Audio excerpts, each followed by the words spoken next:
Anem a continuar el treball que teníem pendent, per tant, busco Pages i l'obro.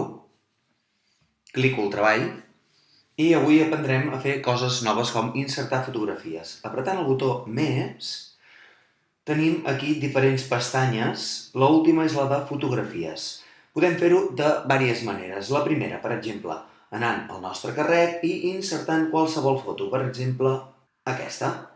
Un cop tenim la foto, recordeu que el primer que passarà és que la podem ficar a la mida que vulguem i ens afectarà a la resta de coses que hem fet. Recordeu que si no voleu que passi, heu de clicar el pinzell amb la foto seleccionada i anar a disposició i dir no. Després, també heu de saber que aquesta foto la podeu moure i ficar al darrere de tot o al davant. Movent aquesta mena de cursor blanc, el que feu és dir si la voleu davant de tot o darrere d'una capa, de dues, de tres o al fons de tot. Des d'estil podeu ficar efectes com aquest i després treballar diferents opcions com que tingui borde, que no tingui borde, quina escala voleu del marc, que tingui ombra o no tingui ombra, que tingui reflexe o no tingui reflexe, etc. Una altra cosa que heu de saber per posar fotos és que podeu fer-ho des de Ubicaciones, Google Drive. Si teniu imatges guardades a Google Drive, simplement heu d'anar a la carpeta on teniu les imatges desades i clicar-les. Automàticament us apareixeran les fotos. Per exemple, aquí jo he posat el logo de l'escola.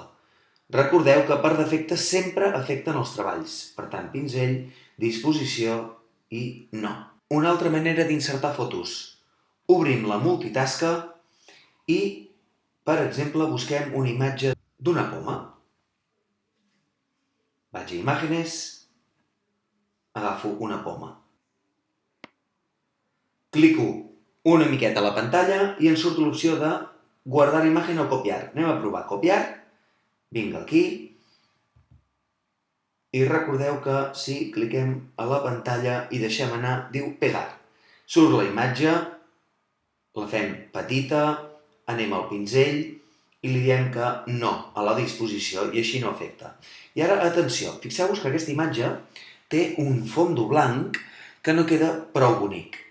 Si aneu al botó Més i aneu a Imagen, teniu un botó màgic que es diu Alfa Instantáneo. Cliqueu i ara poseu el dit al color que voleu fer transparent i aneu-lo arrossegant. Veureu aquesta mena de percentatge que va creixent.